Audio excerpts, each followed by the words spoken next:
Good evening, everyone. My name is Rodney Hinds, and welcome to the second FBLTalks webinar from the Football Blacklist, supported by the Premier League.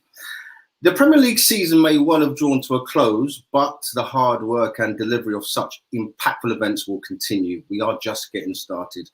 The focus of this discussion this evening will be around highlighting the positive Black role models working in the media industry, something I know a little bit about myself. We are blessed to have a fabulous panel this evening. To set the tone nicely for this session, we need a commentator, obviously.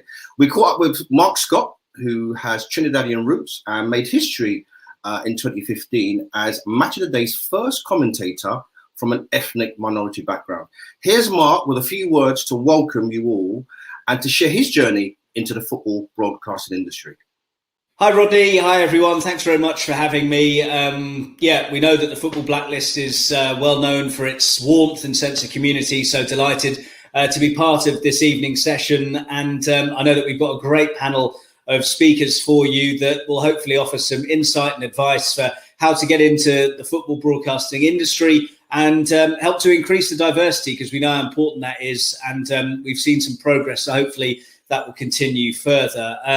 Rodney's already mentioned a bit about myself and my background. And in terms of how I got into the industry, as I've always said, you need a little bit of luck in this game. And I had that when I went to university. I went to Nottingham Trent to study broadcast journalism.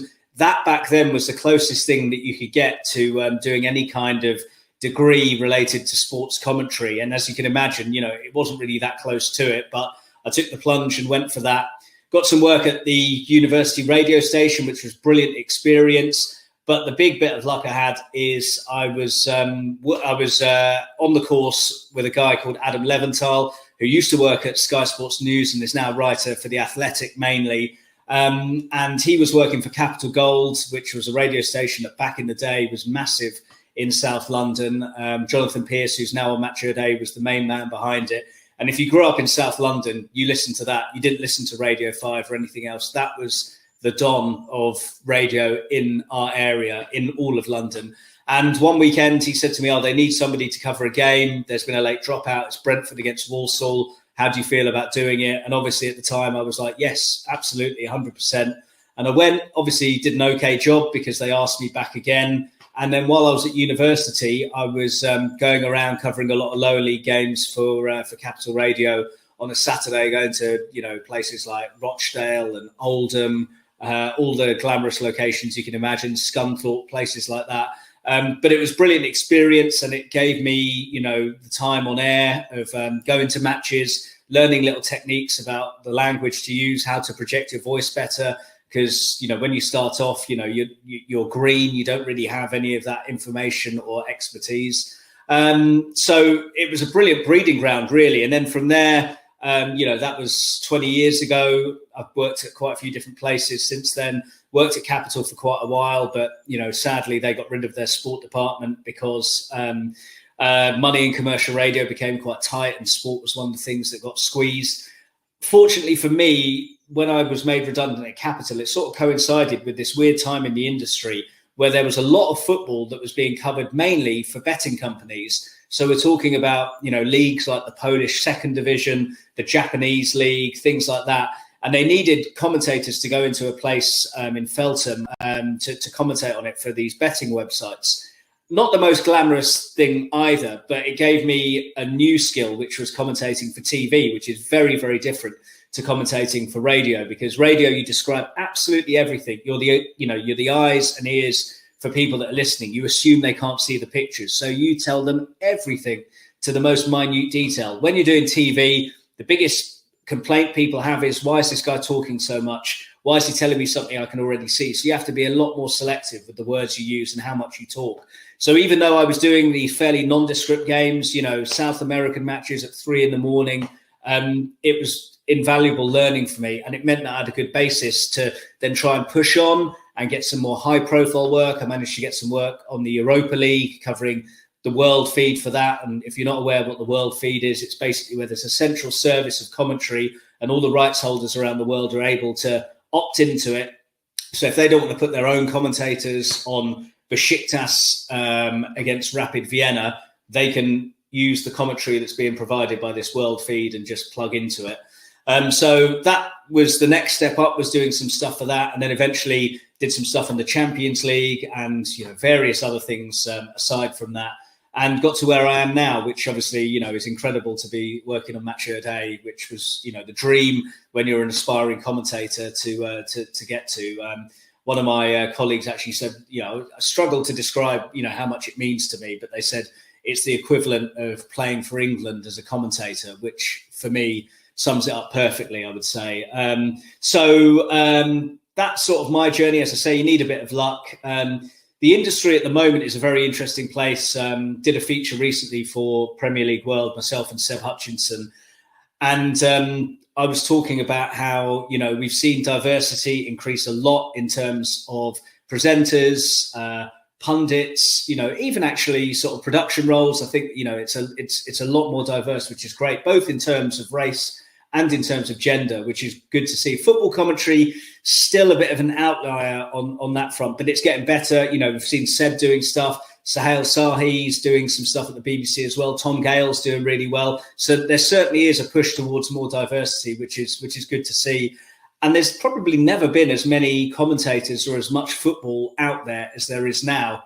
That said, it is super competitive. So to try and go in and get in on one of the major broadcasters when you're still early in your career is unlikely, just because there's a lot of traffic in there and there's a lot of people that are already in position. But somebody who was on the BComs masterclass I did a couple of years ago, one of the bits of advice I gave was try and think about, ways that you can get a bit of experience. You might not be able to make it into an earnings potential, but you might get some commentary air miles under your belt. And some of my suggestions were non-league teams who will have footage of the matches, but they won't have any commentary on it because they probably can't afford to employ a full-time commentator like your MUTVs and Chelsea TVs can. So that would be a good way to get some experience and get some commentary miles under your belt. And a lot of women's teams now have got the footage, but perhaps don't have the commentary as well. And that's another area, especially women's football is expanding. We've seen the new deal for the WSL with both Sky and the BBC that kicks in for next season. So that's getting bigger.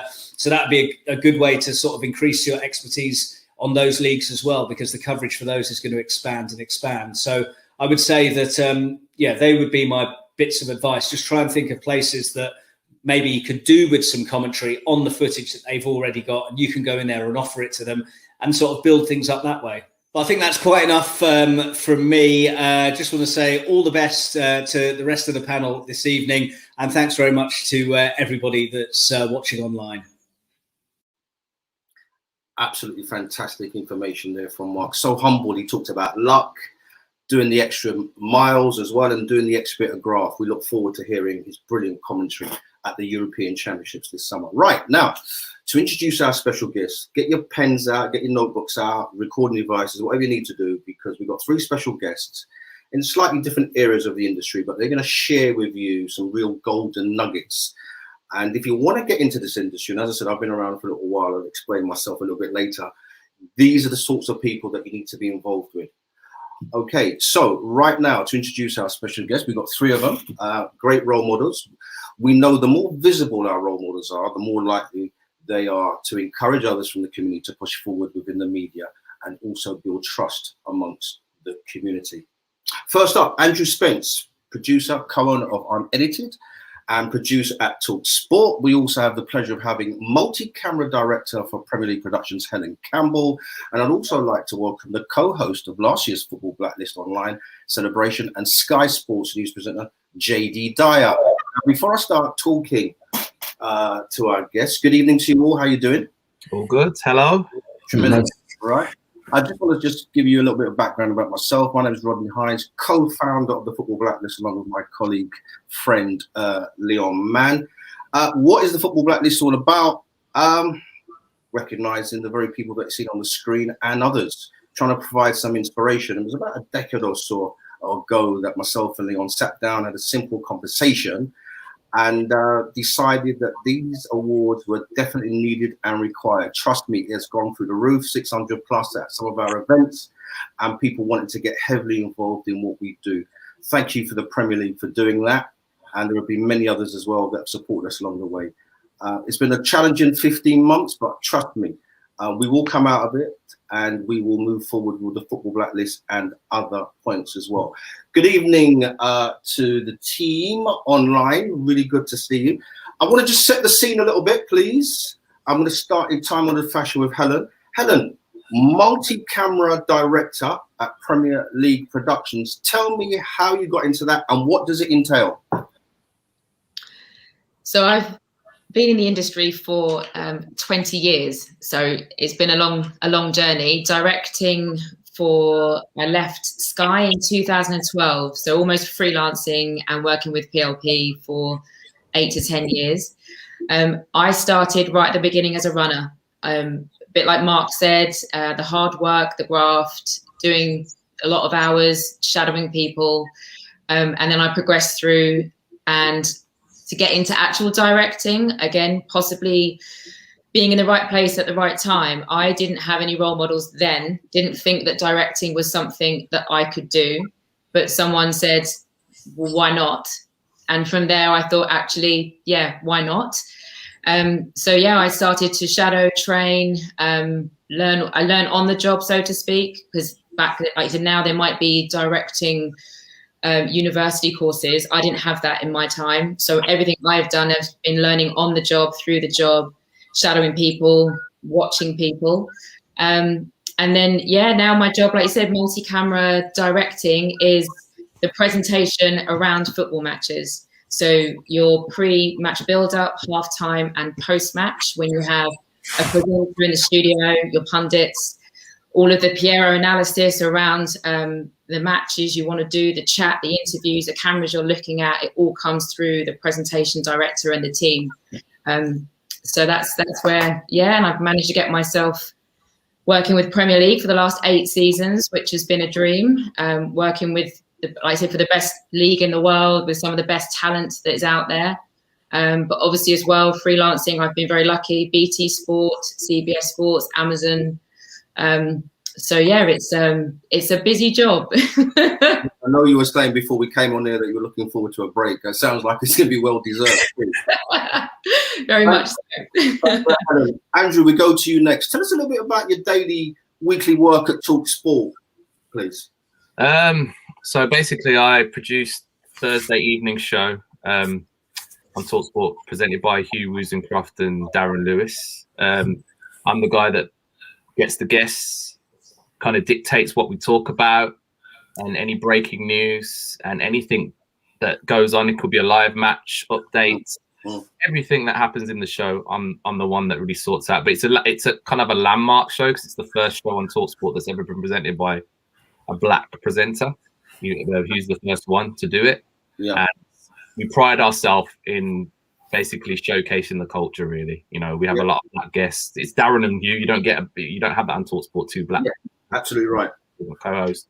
And we have a lot of players on. Emil Heskey comes on, Chris Iwelumo, Gabby Agbon-Lahore, Leanne Sanderson, Eni Aluko as co-hosts, and we make it an informal setting so they can feel comfortable. Jaydee's been on it as well. Even I've been on it, Andrew. Thank you very much for that. Yeah, I have. It's incredible. And it's great to see. It's great to see. When I started my career many moons ago now, that would not have been possible. So things are happening slowly, too slowly in my opinion. But the fact that we can be on this webinar together and share our experiences means that there's a little tick in the box. Over to a man that I've known for a very, very long time, Jaydee Dyer. Better part of a decade. Yeah. It's hard asking some of you the questions I'm going to ask because I know what the answers are to some degree. But as I said, it's progress. Jaydee, where did it all start for you? We see you on Sky Sports News now.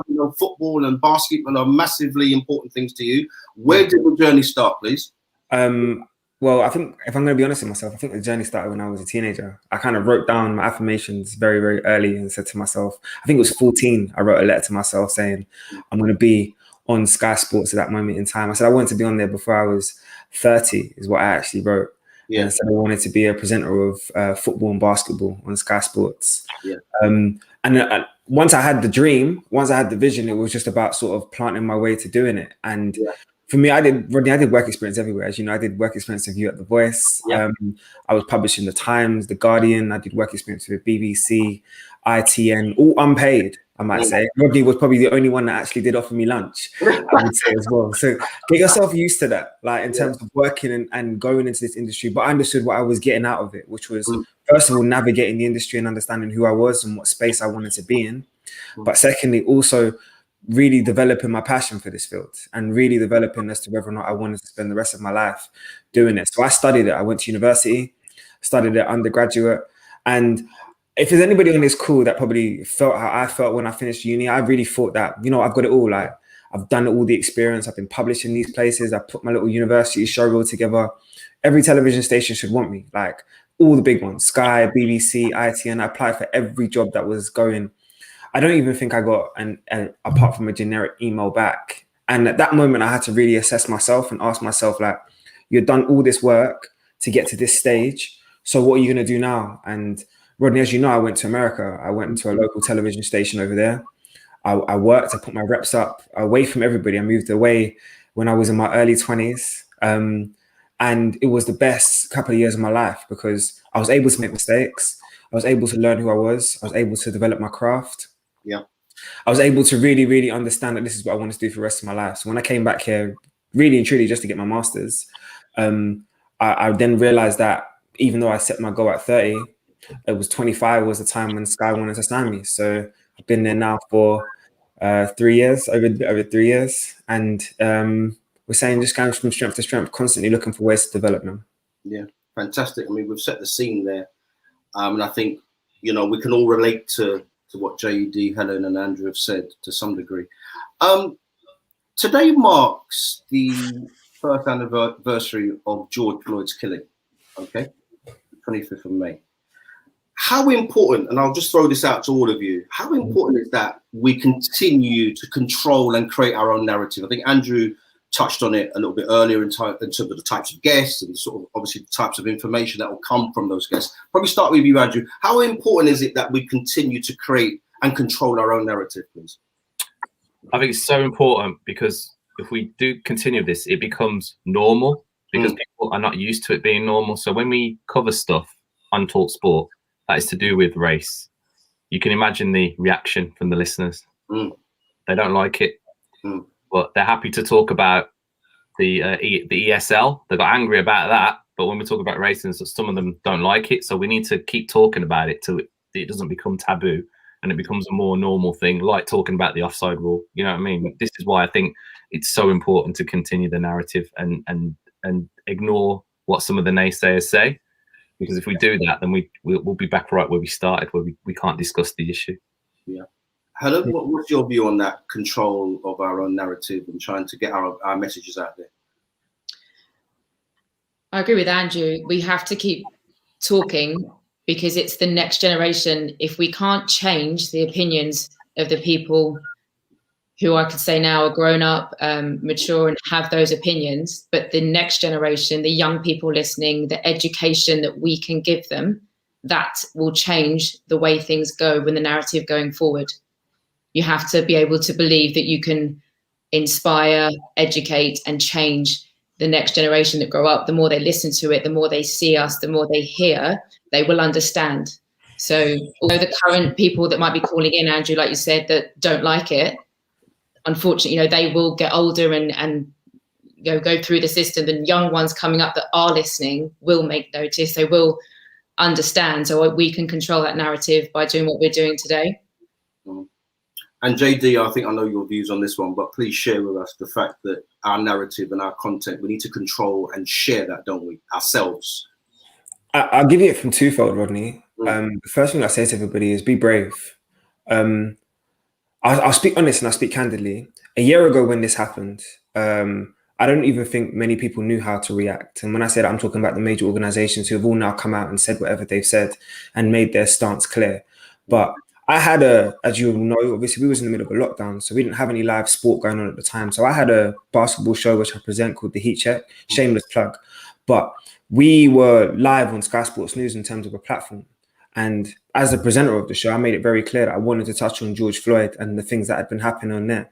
Now, I will say honestly, my two producers on the show both turned around and said that they were brave. They wanted to do it. They wanted to touch on it. I was actually shut down 10 minutes before I went on air and told not to talk about it. because they hadn't made their mind up as to sort of the direction that the company wanted to take and whatever else. And for the first time in my life, and I remember this very honestly, and my mum will tell you, I actually didn't want to present. I said to him, I won't do the show unless I can actually talk about real issues and real situations. And these are things that affect my community. These are things that I've seen my whole life. These are things that are occurring around the world. And as a basketball show, you can see it's affecting those players as well. And so the first thing I tell everyone is be brave, because I'm not trying to turn around and say I'm the stimulus for why it happened, because those decisions could have been happening beforehand. But what I will say is the knock-on effect of me ignoring the advice that was given to me right there is that George Floyd was a massive graphic on Sky Sports News the next day. We were able to have an hour show on Sky Sports News talking about race and the things that are happening within society. Those sort of things wouldn't have been happening when I was growing up. I didn't see those sort of things happening when I was growing up. And again, it's a year on. I just finished presenting my show. Shameless plug. It comes on at 7 o'clock on YouTube. Go and watch it. But the first 30 minutes of today's show, a year on, we're still talking about George Floyd, because as Helen and Andrew just said, this is a conversation that can't go to the background and won't allow it to go into the background, because it needs to become normal. Yeah, absolutely right. Andrew, how much do we need the people in authority and controlling programs and content to understand this and to listen to people like yourself, Helen, Jaydee, and myself? How important is that relationship in order to get things done? It's so important. This is why having Helen, Jaydee, myself on, yourself on, the thing that now we've got to kind of bridge the gap is people in authority, people in authority positions, and us to have the ear of people in authority, because at the minute there is a ceiling. I mean, I've got to a certain point, and then I had to start my own production company because my career was going sideways. Been doing it for 20 years. There's people less qualified than me who are in higher positions than me, and you got to kind of ask the questions. You don't want to, but you have to ask the questions. So I have to say at TalkSport they've been very supportive. I've told them things that they should be doing. The whole reason I got a job is because I said to somebody, you need to put me in this position because your workforce is not diverse. People like Lee Clayton and Laurie Palacio have been very, very supportive, and they want to push for change because they know that the culture has to change. So you need people like that. But at the same time, I would say to them, and like I'd say to anybody or the other companies, you've got to start having a pathway for us to kind of make our way into the higher positions. You know what I mean? You got people like Helen, you got people like me, you got people like Jaydee, but we need more people like us. We were talking off air about how everybody wants to be a presenter. We need people in the background, in the production crews to make the decisions, because me and Helen will tell you, Jaydee may be the presenter, but we tell him what to do. Going to be on next week or not? Yeah, the decision makers. So I don't even understand why everyone wants to be front and center. So we need to have those uncomfortable conversations, don't we, with the decision makers, and maybe after the last 15 months that we've all survived, those conversations might be slightly easier. Let me just shift the emphasis a little bit and ask Helen this question. We're in an industry which is considered to be gold dust to those that are not in it sometimes.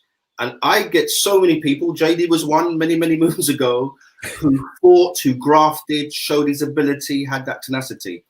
Helen, what would you say to those listening who want to get into the industry, but feel that they'll never be allowed to? What did you do, Helen, to get into the industry? What could you tell others to do? I echo what Jaydee said about like you said, the tenacity. You need to have thick skin. You need to be prepared to be told no, but you need to still go out and say, well, no doesn't mean I can't. For me, no is not now, or you can do that at some point. It's hard to, like you said, I've been in the industry for 20 years. Like you said, and how many times I've seen other people, like Andrew said, get jobs before me with less experience than me. I almost left the industry about 3 or 4 years ago. I went away, I did a personal training course. I was tired of being rejected, going to meet heads of companies and saying, this is my experience, and being looked at with, what you've done this, you've worked on Olympics, you do football, you do the Premier League, and then they're saying they'll be in touch and you don't hear back. And I just thought, is it just me? Is it, like you said, is it my gender? Is it the color of my skin? Is it because there's no one else that looks like me that does what I do? But you know what? I am good at my job. So I went away, but I stuck with it. I pursued it. And I have had a few people around me that have believed in me and said I'm as good as the next guy, the next white guy that seems to constantly get the jobs above me. And like, you know, that hard work and that determination has got me to where I am. And but it's not easy. So you need to be prepared in this industry to work hard, to be rejected, to have no said to your face. And if you really want it and you want to fit, like for me, walking in as a runner into the production gallery at Wimbledon, that was my first ever runner's experience. To see the final of Wimbledon being put out live on television, to hear the roar of the crowd of centre court, I sat in awe of that. And then through those years, I've just thought, that is what I want to do. That is the fit for me. And I love sport, my passion. I'd done a degree in sports science, again, broadcast journalism at the time. It was a new thing coming through it when I did my degree. But now for me, more than anything, you have to be determined. You have to have thick skin. And hopefully people like Andrew and Jaydee and myself can make that pathway easier. And they can see role models like us. And it might not be so hard, but you just have to keep knocking on those doors. You have to keep not letting people say no to you. And now maybe the people that are higher up are going to start to see people like us and say, why should it be that hard for them? If they have the talent, they have the ability, they have the experience, why should it be so more difficult for us? And hopefully that will change. Yeah, I mean, Andrew, yeah, go for it. No problem. I just want to say something. It is a hard industry. No matter whether you're black, white, Asian, whatever, it is hard to get in. It's like football academies and professionals. It's a lottery ticket. There's only like 5-10% go through. You have to work hard, and part of it, I'll be honest, is who you know as well. Let's be honest with that. Is who you know, and when you get your foot in the door, you make them teas. You do that thing. You do what you got to do, man, and don't think you're above anything. And just I know it's hard, and we've been saying about this, but you got to come in with a good attitude, and you got to come in with a smile on your face. Because if you come in miserable, they ain't going to ask you back. And if you come in miserable looking like us, they're definitely not going to ask you back. No, you're right. I mean, there's people on the line that are obviously trying to take their notes now, having had that rejection that Helen has talked about. Jaydee, work experience. Yeah. Work experience. How beneficial, how important that you grab that opportunity? First thing I say to everybody in terms of work experience, drop the entitlement. You're not entitled to anything. All you're entitled to is when you get in the door is getting as many contacts and getting as many opportunities as you can during that 5 days, 2 weeks, month, whatever you're in that. Look at it as I'm clocking in. And as far as I'm concerned, I'm here to get as many email addresses, phone numbers, and leave as much impact on people as possible. Shake as many hands. When you're sitting down in the corner and you're doing nothing, or you're just, people are looking at you like, who's that in the corner? You're not doing your job right. Because your job is to go in there and leave an impression on everybody. You'd be surprised how often you're impressing the right person by just walking around the office and asking a question. That is what I would turn around and say to anybody when it comes to work experience. Because you have to realize something. They don't know they want you until you show them what your value is. They have to recognize who you are. Do you know how many times I was told no? I was told I would never get on TV with long hair. I was told I would never get on TV with a beard. I had to go. I'm not telling everybody to get on a plane and go halfway across the world. But what I am saying to you is you have to prove it to yourself how badly you want this. When you prove it to yourself, the work rate, the discipline, all of the resume, everything will sit there, and they can't deny you after a while. I promise you, hand on my heart, I'm living proof of it. They will not be able to deny you after a while. And once you're in that door, don't feel like, okay, I've made it. Now you have to work even harder. Yeah, absolutely. And that will work. Oh, Helen, go for it. No worries. Just very quickly on that, Jaydee. No, like you said, I finished school, had a year out, then went to university, then got my job as a runner at Sky. I was a 23-year-old runner. There was youngsters coming in, obviously behind me, and they expected to just, from being a runner, be a director, be a producer, and it was like, you're not going to just walk into those jobs. And how many of those people that were younger than me fell off the wagon, left, went and got jobs in the city because they just wanted the money, they wanted the quick. And there I was, like you said, the last one standing maybe, but putting in those hours and, like you said, making an impact. And then 20 years later or 12 years later, I was directing. So I was directing before I was 30, but I put those hours in. Yeah. I mean, I see this a little bit like the Black Football Manager scenario. So I've spoken to the Chris Hutons of the world and the Chris Powells and the Sol Campbells, right? One of the messages that's coming out of them, and I think coming out of this, is that you've got to be prepared to do the extra and the graft, yeah, and also get your qualifications. Would you say that's the case, Andrew? You've got to do that little bit extra. Yeah, you do. I mean, I don't want to be the bearer of bad news, but you do have to do that little bit extra, especially to get to those higher positions, the managerial, the seniority roles, the roles where you're looking at where people are working under you. You definitely have to do that.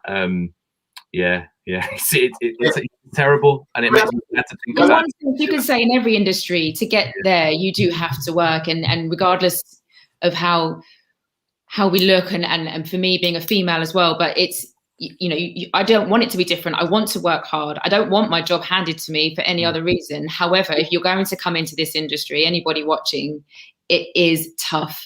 It is long hours. It is, for me, like you said, I was told the best piece of advice I was given when I started at Sky, as a runner, is to absorb everything like a sponge. I sat in edit suites. I sat at the back of galleries. I sat on live studios. I asked, I was polite. I went in and said, do you mind if I sit here? Do you mind if I watch this? Do you mind if I, and do that relentlessly, because you learn and you absorb everything. Because once you get a job in a certain field, that takes over. But while you are a runner, it sounds, people belittle it, but actually you can learn so much, and you can be in every avenue and learn and take everything in. I'll just say this very quickly. I get a lot of people ask me for advice, which is fine. I have no problem in giving advice, and I'll make it clear after this. My DMs will be open. I know people say that in a weird way, but my DMs will be open to try and give advice afterwards, which is important for people, because I know that it can be overbearing to take in all this information. But what I will say is, I have taken on like a couple of I guess it makes me a mentor, or mentees as they turn around and say. And what I've actually looked in terms of those people that have separated themselves, that I have direct conversations with, check in with, is they remind me of myself. They remind me of that hunger to want to do well. I know that those guys could do even bigger things than they're thinking of right now, because you're achieving things at your age that I wasn't even achieving. So God knows where you're going to be. And it's just about feeling like you can do it. And I understand how hard this sounds, but all you can do is take it one step at a time, one day at a time. But make sure you're actually putting into this, because no one's going to give this to you. I promise you, looking at Helen, looking at Andrew, knowing Rodney's story, none of us have been given anything. We've had to work for everything we have. And so at the end of the day, if you want to get to these positions, you've got to work twice as hard. You know that saying? You can't be as good. You got to be better, right? So we're living proof of it. You've got to be better. Andrew, do you think one of the challenges of our profession, right, is that people see it as very, very sexy, very exciting? I can go to this event, I can meet this person, and then they somehow forget that the hard yards need to be done. Do you think definitely. Well, Helen was saying she's going to be in a porter cabin doing a big event. That doesn't sound sexy to me. I'm sorry, but Helen can attest to it. At weekend, unfortunately, we have to be like the ones with the boots on and, the hard hat on, and everything's raining down on us, and we got to sort stuff out. A line goes down, or a presenter hasn't turned up, and all that. It's hard work, man, and it can be stressful sometimes. Presenters ain't listening to what you're saying, and they don't go on time and all that. Jaydee. Biggest pains. I think we've touched on it a little bit, but challenges within the industry. Helen, from your viewpoint, I think you alluded to it a little bit, but how did those challenges affect your self-esteem, and how and why did you decide that you needed to go again and get it done? I like you said, I did almost walk away. I can't lie. It was tough. I'd gone to big production companies, been told, yes, we'll get back in touch. Yes, we'll get back in touch. You do get that feeling of, why? I'm as good as others. I work for the Premier League. I do match day coverage, but no other broadcasters then were letting me kind of come and do any work. So, but I think, like you said, you step away and speak to people that you know well, speak to people I've known a long time in the industry. And they said, you just need to bide your time a bit more. You have to be patient, Helen, believe in yourself.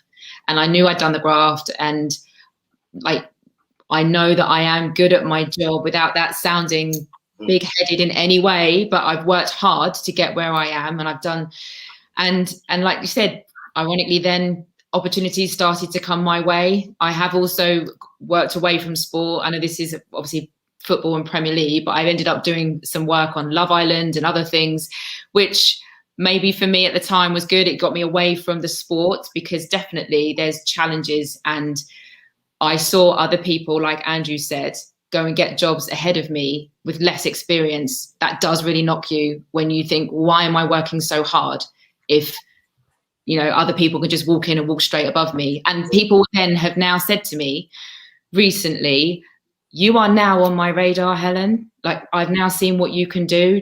I didn't realize you were actually such an amazing, like a good director, and you've just done this show and done that football show, or it was like the Champions League and Europa League, and people are now going, I didn't know that, even though you've worked in this building or been right in front of me for the last 4 or 5 years. So to hear that is frustrating. It's a compliment, obviously, that someone now appreciates that I'm good at my job, but the fact that I've had to, you know, experience that and watch other people walk in and get jobs ahead of me with less experience, that's hard to take. So again, as we said before, you have to have thick skin. You have to be determined and have that drive, because it is not easy. Absolutely right. I can definitely vouch for that one. Andrew, Jaydee, knowing the guys that you are and the industries that you're in and where you do your work, are you looking for talent as well now? Are you, you know, if you come across somebody or persons that you think might be able to do a job, because we want to provide the people watching this webinar with some hope, don't we? Yeah. Andrew, Jaydee, are you looking for that talent? How can people reach out to you, or do you reach out to them if you spot someone or you hear about someone?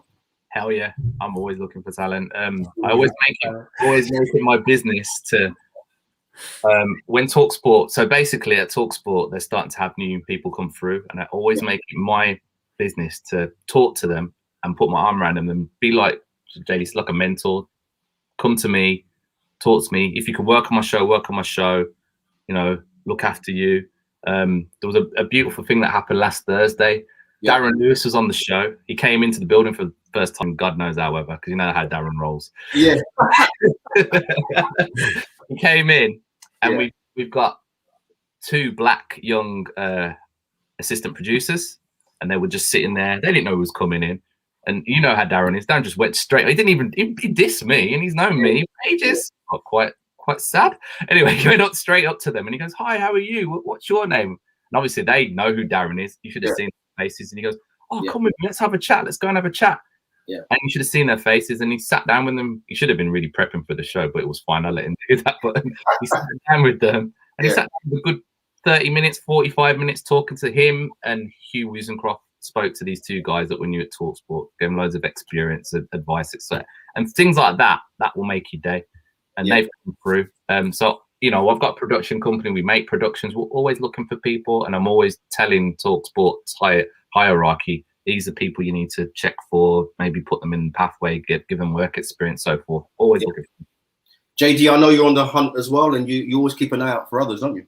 Yeah, 100%. Because it would be so selfish of me, knowing that I've had help from Jess Crichton, knowing I've had help from Hugh Wiesencroft, Darren Lewis as well, Adrian Gajuma, like yourself, Rodney. How selfish of me would it be to just absorb all of that information and gems that all of you people have given to me, and I think to myself that, oh, okay, cool, I can just end it right here.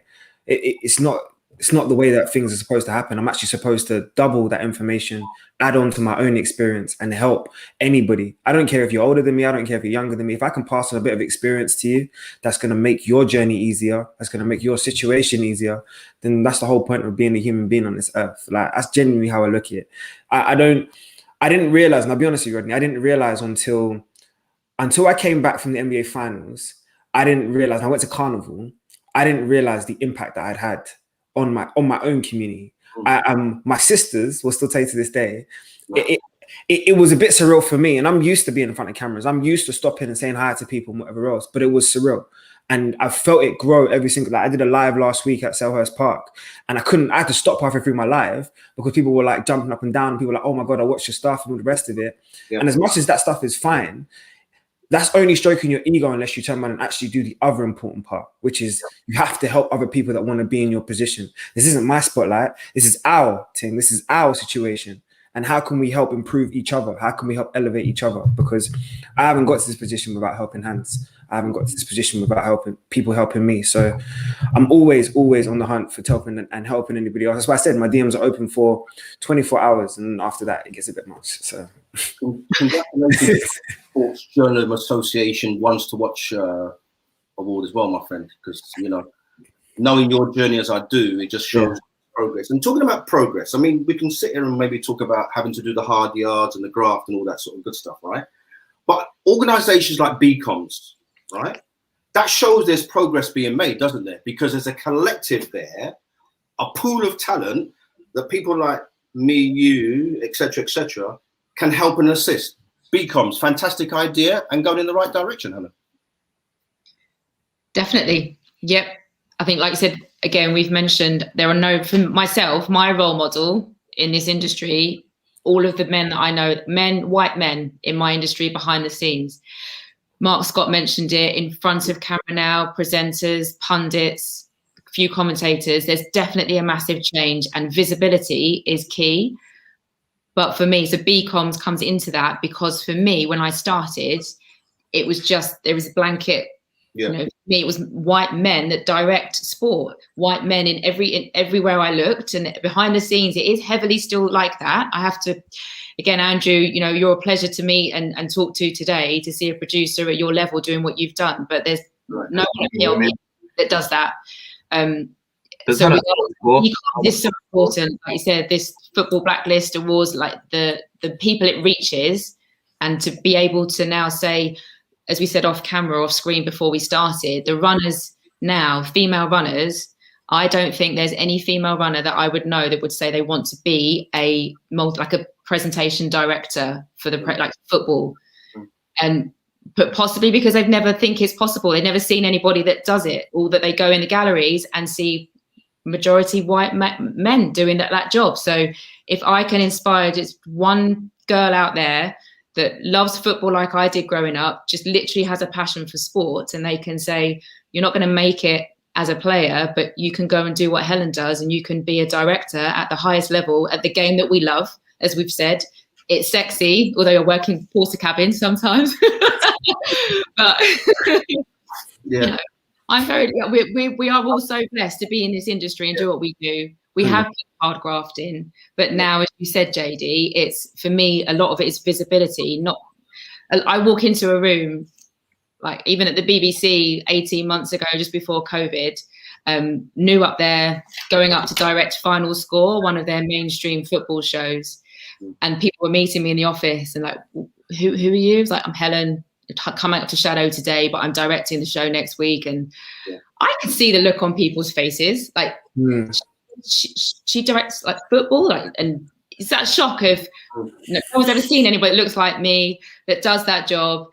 And 2 or 3 weeks later, there's people going like, she's really good, she's good at her job. Like, yeah, I am good at my job, thanks. But it's that look when someone meets you of, really, you're in charge of the whole gallery, you direct the whole program. That's like, yes, that's what I do, and I love what I do, and we are lucky. But BComs and this platform and inspiring the next generation is really important. So we need more women. Sorry, I was going to say we need more women in production. So many. I mean, at TalkSport we have 2 women, I think, that work in production. That's really bad. One of them is really good. Is like, he was an evening editor, a lady called Sarah Collins. She's good. And then we have another one, but I hardly see her. And we really, really need to get more women in the production roles.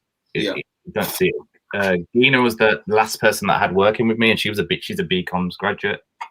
She was really good, but that's it. She's sad.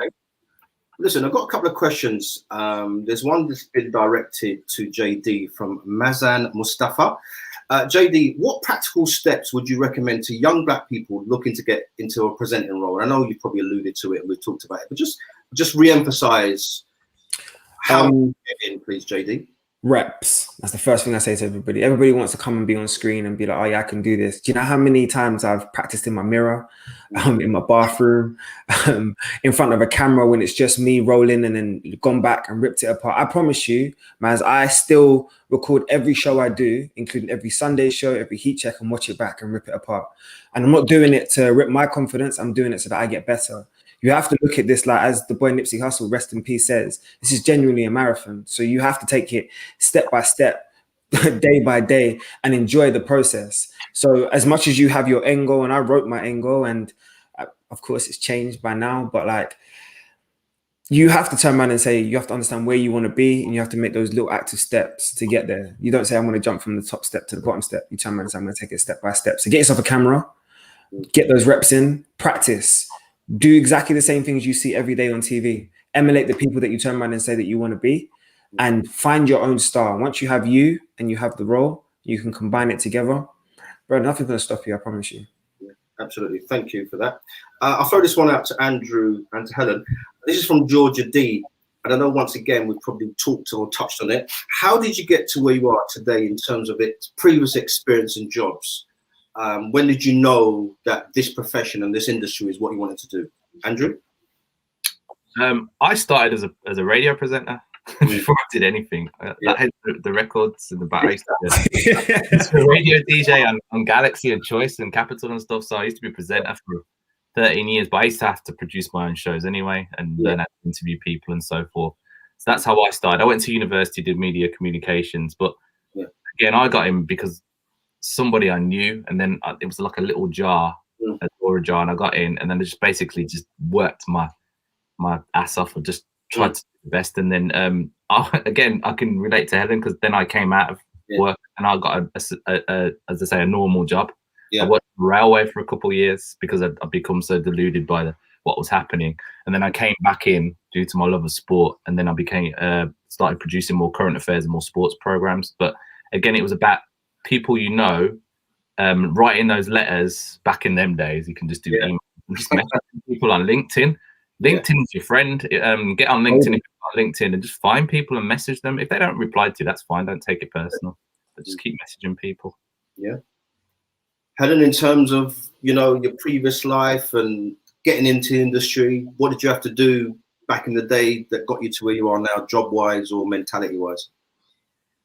I think you have to take a chance. You have to, like Andrew said, message people. I mean, my initial in to Sky, I remember, like I said, so my job as a runner at Wimbledon was while I was at university, and it was my aunt, lady called Tracy. She works for the BBC for news, and she was at the Wimbledon building working for Wimbledon, but she said loads of runners have dropped out, and I've just given them your name because you're my niece, but I know that you love sport. Can you just turn up tomorrow? Do you want a job for 2 weeks? So my in was a little bit of, I knew someone, and I said to be a runner at Wimbledon was a dream come true. I'd watched Wimbledon as a kid, like sport was just my passion. And then when I finished, and like you said, I was done my degree, I thought, what do I do now? How do I get a job? Where do I start? And my dad told me just to write a letter, and I did. I was like, Dear Sky, and I wrote a letter to the head of the football department, and I just was honest. I'm a Tottenham fan. Please don't hate me. I've just done my degree in sports sciences. I would love an opportunity for work experience, anything that you've got. I've done a little bit of work as a runner, and I got a phone call 3 days later. The boss got your letter. Can you come in for an interview for a runner's job? And that was it. But again, it's having that nous, if you really want this, you need to just be different to everybody else. Or like Jaydee said, you need to be better than everyone else. Don't just go down I'll just sit here and wait for someone to come and find me. Write letters, go find people. Remember your manners. Be humble. It's the simple things, but just go after it and be passionate, and people will see that in you. And then from there, I got the runner's job. I thought I was going to be a physiotherapist or a PE teacher. I didn't know I wanted to be in this industry, but I then grew to love it more and more. And really, that's it. You just have to keep going in, asking people. And then I had that, like you said, the conversation with someone who said, why don't you, be a director? I didn't think that was possible for me. I didn't think And then there's match directing. Again, people ask, why don't I want to be a match director? That for me, people that don't know, is you go to the grounds, you have all the cameras around the match and you direct the actual match coverage. For me, the presentation directing, I find it is way more creative. You're in a studio, you've got screens, you've got graphics. For me, you can make more of a feel for a show. So match directing and presentation directing are different. We work together. And like you said, you work with a producer, like someone like Andrew, you make their vision for a show come to life. So there's different angles of directing. But like you said, I think you just have to be passionate, humble, hungry, and go out there and be different. And like I said, I wouldn't have got where I am without having those basic kind of skills instilled in me. Yeah, fantastic information and advice there. Jaydee, when people are emailing you or contact you via social media, what are there any little nuggets or signs within those messages that you're looking for that might help you pursue that person or take them on or give them some consideration? What's the little bit of magic or stardust that you might be looking for in those emails? Okay, so this is gonna sound weird, yeah, and forgive me if it does. I actually hate people that message me and will be like, I watch all of your stuff, I do this and I do that, and then I'll go on their profile. Because I do sometimes, some of them I don't get back to. I'm not gonna lie, because I haven't got the time. But I said 24 hours. I'm gonna make sure I make the time today.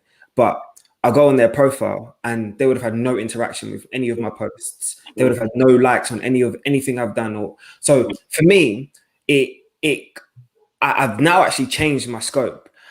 If you give me a bit of detail to show me as to where you saw or where we had a communication, or if you say to me, for example, I was on a football blacklist conversation, I wanted to connect with you to have a conversation about this, it feels less like people are just trying to pick at you or pull you from here to there.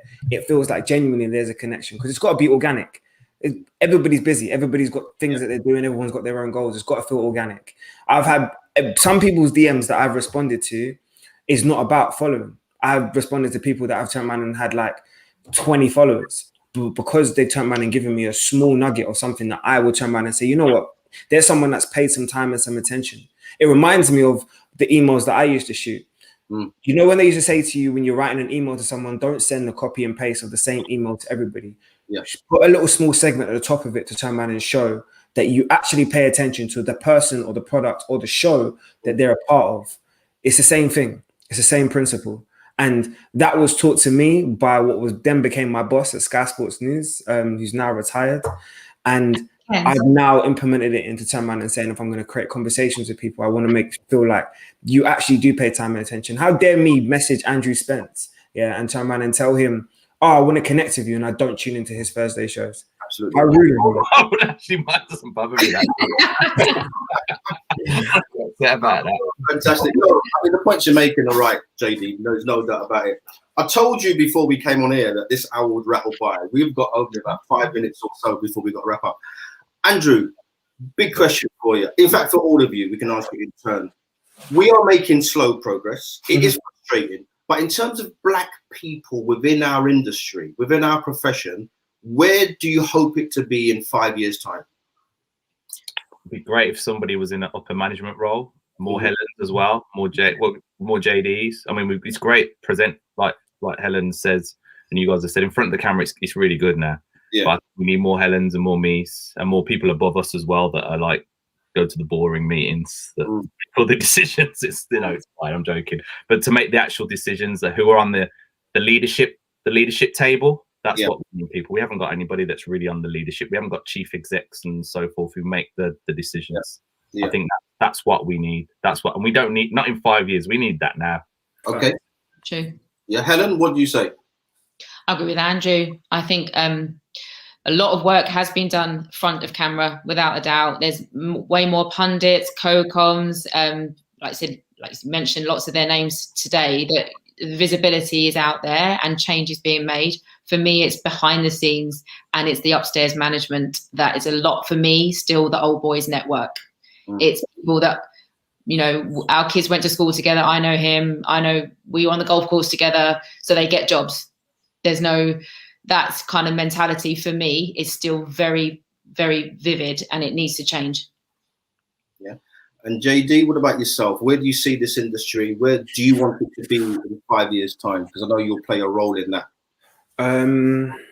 I think I echo what they say in terms of senior management. We need leaders. I would love for the day that I work for a major organization and the boss is a female or is a person that is non-white. I would love for that day, just for the sheer fact of I would love to sit down and understand your story and the struggles and where you've got to that situation, because that will take a level of resilience and a level of discipline that's on a higher level.